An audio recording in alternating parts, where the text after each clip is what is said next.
Hello dear students, बेटा आज हम अपने मिड टर्म एग्ज़ाम के लिए एक प्रैक्टिस पेपर सॉल्व करेंगे जिसे हमारे डिपार्टमेंट ने इशू किया है। तो बेटा इससे हमें अपने पेपर का पैटर्न पता चल जाएगा और किस तरीके के क्वेश्चंस हमारे पेपर में आ सकते हैं ये भी पता चल जाएगा। देखिए पूरा क्वेश्चन पेपर आपका 3 पार्ट्स में डिवाइडेड है, ABC, और पहले पार्ट में 3 क्वेश्चन है, दूसरे में 6 है और तीसरे पार्ट में 9 क्वेश्चन है और उनके मार्क्स अलग अलग दिए गए हैं। तो फर्स्ट क्वेश्चन है जिसमें मल्टीपल चॉइस के क्वेश्चन है 3 इंटू 0। 0 से जब भी हम किसी नंबर को गुणा करते हैं तो हमेशा आंसर 0 आता है। 3 ऋणात्मक पूर्णांकों का गुणनफल, प्रोडक्ट ऑफ 3 नेगेटिव इंटीजर्स। 3 घटा की रकमें हैं बेटा आपके पास, 3 बार गुणा हो रहा है। तो देखिए इस तरीके से है, मान लीजिए तो 2 बार घटा घटा मिलके जमा बन गया और जमा को फिर से आप घटा से करोगे तो जमा घटा घटा। इसका मतलब हमेशा अगर 3 बार है तो घटा का आंसर आएगा गुणा करते टाइम। विषम संख्या से का टर्म्स होंगी तो हमेशा घटा में आंसर, और अगर ये सम संख्या होती तो ये जमा बन जाता। तो हमारा करेक्ट ऑप्शन है बी। एक घन के कितने फलक होते हैं? How many faces does a cube है? तो कितने फेसेस होते हैं बेटा? 6। एक घनाभ के कितने किनारे होते हैं? क्यूबॉइड के कितने एजेस होते हैं? तो एजेस आप गिनोगे तो आपको पता चल जाएगा 12। आप अपनी बुक को, ज्योमेट्री बॉक्स को, किसी भी चीज़ से इसको इजीली काउंट कर सकते हो।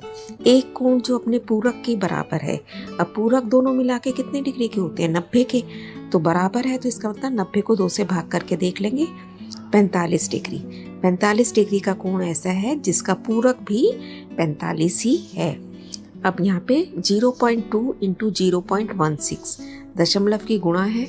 पहले हम सिंपल गुणा कर लेंगे, 32 आ गया, 16 को 2 से गुणा किया 32।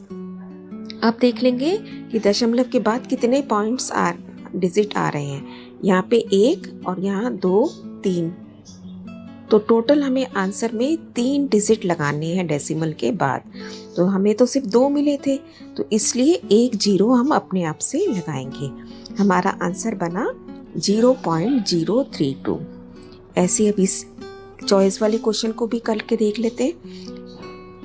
15 को 3 से आपने सिंपल गुणा किया 45। अब आप डेसिमल गिनोगे तो यहाँ पे भी 1 और 2, 3 डिजिट्स होनी चाहिए। तो यहाँ 1 कम है इसलिए इससे पहले 1 0 लगा के डेसिमल लगा देंगे। बहुत ध्यान रखना है आपने। Answer is a. दिए गए ठोस का सामने से क्या दृश्य है? तो सामने से तो बेटा ये दिख रहा है, इसको टिक कर देंगे। एक रेखाखंड के कितने अंत बिंदु होते हैं? 2 होते हैं। कितने एंड पॉइंट्स होते हैं लाइन सेगमेंट के? 2 होते हैं। एक किरण के कितने अंत बिंदु होते हैं? इसका सिर्फ 1 होता है एंड पॉइंट, क्योंकि एक तरफ से इसको बढ़ाया जा सकता है। क्या 2/5 को दिखाता है इनमें से? तो देखिए ये क्या है? 4/5, ये है 1/5, ये 2/5 और ये 3/5। तो आंसर इज सी। नेक्स्ट देखिए केस स्टडी दी गई है जिसमें राहुल और आदित्य पिकनिक पर गए। उनकी माँ ने उन्हें 5 लीटर की एक पानी की बोतल दी। दोनों ने पिकनिक का बहुत आनंद उठाया। राहुल ने 2/5 भाग पानी पिया। अब पहला क्वेश्चन है बेटा राहुल ने कितना पानी पिया? तो 2/5 भाग राहुल ने पी लिया। 5 में से 2 हिस्से राहुल ने पी लिए। 2/5 का क्या मतलब है? अगर 5 कुल हिस्से हैं तो इस 2 हिस्से राहुल ने पी लिया। तो हमारे पास 5 लीटर पानी था, इसका मतलब राहुल ने कितना पी लिया? 2 लीटर। 5 का 2/5 करोगे, 5 से 5 कट गया, 2 लीटर। ऐसी आदित्य ने कितना पिया? 1/5, 1 भाग पानी आदित्य ने पिया। इसका मतलब आदित्य ने 1 लीटर पानी पी लिया।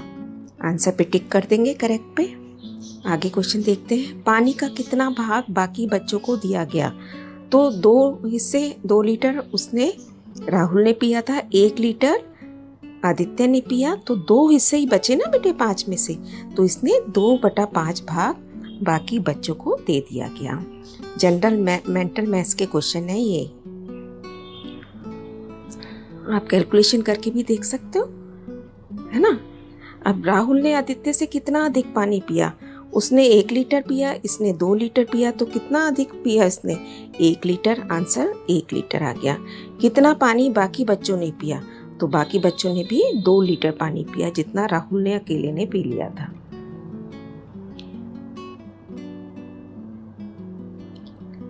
नेक्स्ट, फिर से पानी के एक तालाब में अंदर की ओर सीढ़ियां हैं बेटा। इस तरीके से 9 सीढ़ियां बनाई गई हैं। पहली सीढ़ी पर एक बंदर बैठा हुआ है और उसे 9वीं सीढ़ी पर जाना है। अब वो क्या करता है, जब वो छलांग लगाता है बेटा, तो वो एक ही बार में 3 सीढ़ियां नीचे जाता है पहले, और फिर 2 सीढ़ियां ऊपर चढ़ता है। उसकी एक जंप होती है ये। यहाँ पे हिंदी में कुछ लैंग्वेज में गलत लिखा हुआ है बेटा। इंग्लिश में अगर एक ही जंप से हमें यहाँ क्लियर होता है कि एक ही जंप में वो 3 स्टेप नीचे जाता है और 2 स्टेप वापस ऊपर चढ़ जाता है। इसका मतलब अगर इस तरीके से हमारे ये सीढ़ियाँ बनी हुई हैं, तो वो क्या करता है, पहले 3 जाता है, 1 2 3, और फिर 2 वापस जाता है। इसका मतलब यहाँ पे आ गया, तो पहली जंप में वो दूसरी सीढ़ी पर गया, है ना। दूसरी जंप में किस पे जाएगा वो? तीसरी सीढ़ी पर, है ना। दूसरी जंप से देखो आप, 1 2 3 और फिर 2 वापस आ जाएगा। इसका मतलब दूसरी जंप में वो तीसरी सीढ़ी पर जाएगा। स्टेप मतलब सीढ़ी। अब हमें बताना है कितनी छलांग में वह पानी के स्तर तक पहुंच जाएगा। पानी कहाँ पर है? 9वीं सीढ़ी पर। तो 9वीं सीढ़ी पर वो कब जाएगा? जब वो एक जंप लगा रहा है तो दूसरी पर, एक सीढ़ी ज़्यादा पहुंच रहा है ना, तो 9वीं सीढ़ी पर जा रहा है। इसका मतलब 8वीं जंप में वो पहुंच जाएगा। Answer is D. कितनी छलांग में वह 7वीं सीढ़ी पर पहुंचेगा? तो बेटा एक छलांग कम लगानी पड़ी है ना, तो 6, इसका मतलब 6 जंप लगाएगा। बंदर की छलांग इनमें से किसके द्वारा दिखाई जाती है? तो वो पहले 3 वापस जा रहा है, फिर 2 ऊपर चढ़ जा रहा है। तो हम लिखेंगे घटा 3 जमा 2। नीचे के लिए घटा, ऊपर के लिए जमा। पानी पीने के बाद वह वापस जाना चाहता है। अब वो क्या कर रहा है? 4 सीढ़ी ऊपर जा रहा है और 2 सीढ़ी नीचे जा रहा है। फिर से वो पहले 3 कर रहा था और अब वो 4 सीढ़ी एक साथ चलता है और फिर 2 वापस। अब 9वीं सीढ़ी पे है वो, तो चौथी पे पहले 4 पे जंप की उसने, 5 पे आ गया, फिर 2 वापस। इसका मतलब फाइनली वो 7वीं सीढ़ी पर पहुंचा। पहली जंप में 7वीं सीढ़ी पर, दूसरी जंप में 5वीं पे आ जाएगा, है ना। तीसरी जंप में तीसरे स्टेप पे आ जाएगा और चौथी जंप में पहले। तो आंसर इज सी। पहली छलांग में वह किस सीढ़ी पर पहुंचेगा? तो हमने यहाँ देखा था पहली छलांग में वो किस सीढ़ी पर पहुंचा था? दूसरी सीढ़ी पर। तो हमारा आंसर हमने यहाँ टिक कर दिया। निम्न में से कोई 4 रिक्त स्थान भरिए। अब ये समीकरण है बेटा। जब भी ऐसे क्वेश्चन होते हैं जिनमें दोनों तरफ कुछ दिया होता है, तो उन्हें क्या कहते हैं? समीकरण। और एक खाली स्थान है जिसकी वैल्यू हमें निकालनी है, तो इसको लिख लेते हैं पहले। अब देखो बेटा, जो चीज़ हमें नहीं दी गई उसको हमने x मान लिया। x, y, z कुछ भी आप मान सकते हो। अब घटा 88 को हमें किससे भाग करना है?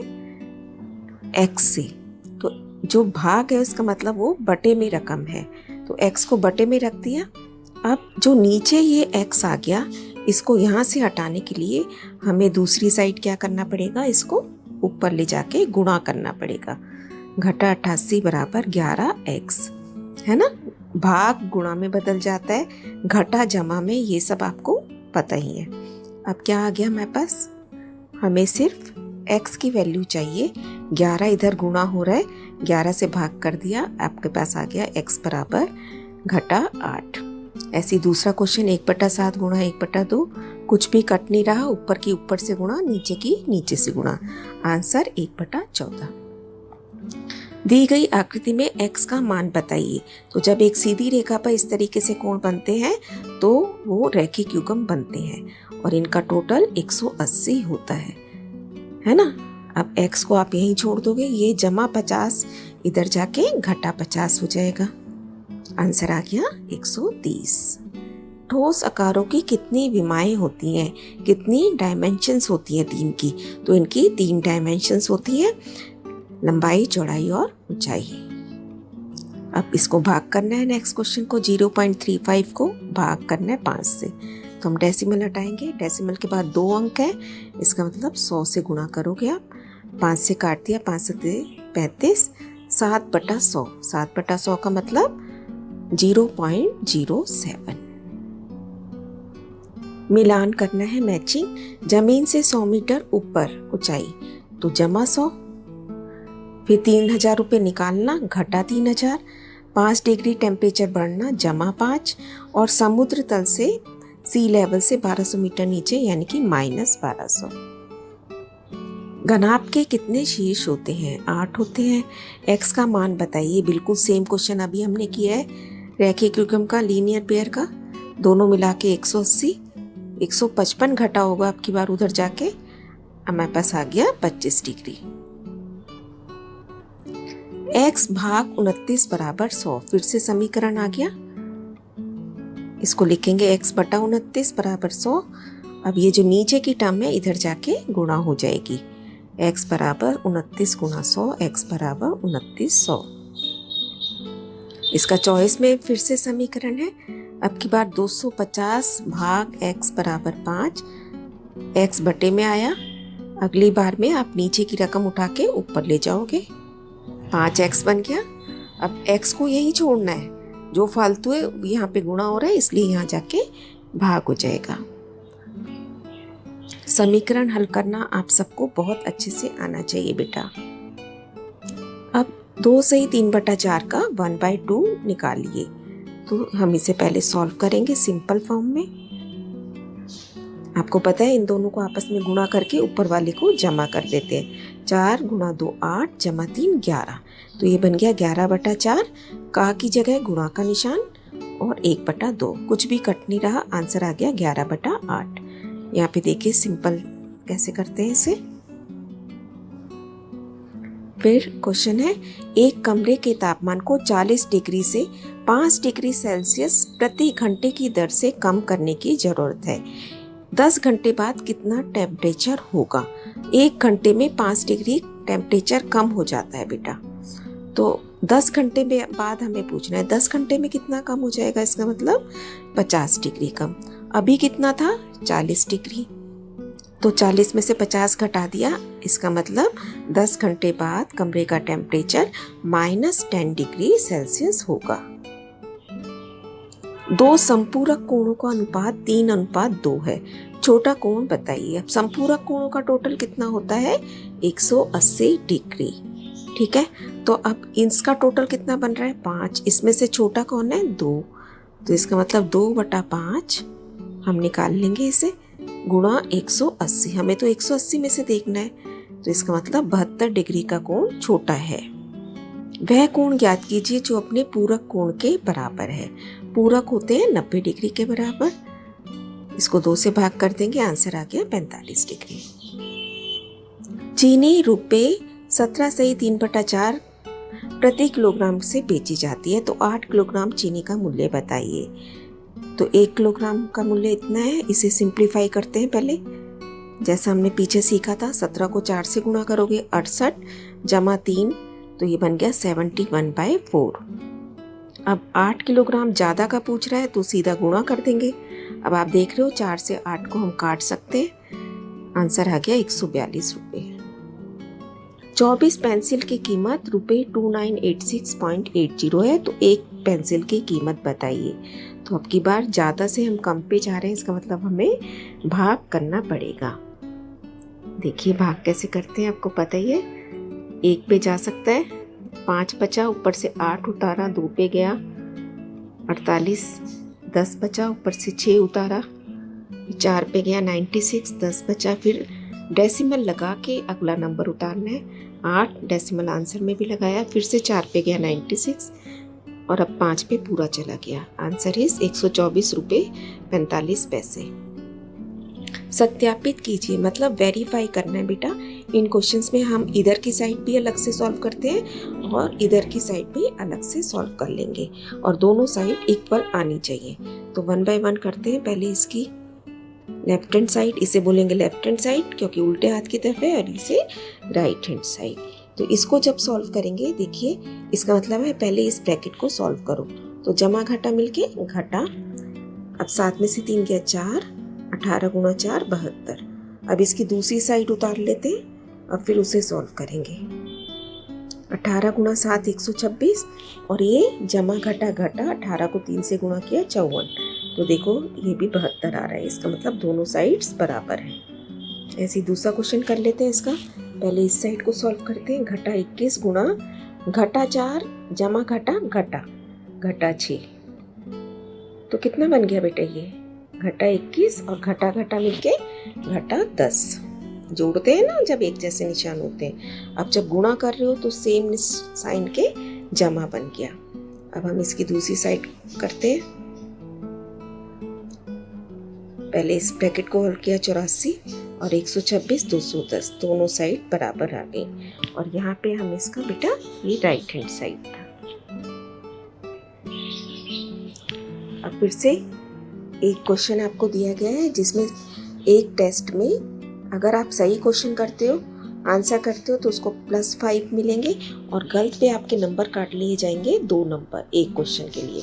अब सविता ने सभी प्रश्नों के उत्तर दिए और 30 अंक प्राप्त किए, जबकि उसके 10 उत्तर सही थे। 10 सही है, इसका मतलब 10 गुणा 5 50 नंबर मिले बेटा उसे, है ना। और लेकिन उसको वास्तव में कितने मिले? 30। इसका मतलब 20 नंबर उसके कट गए।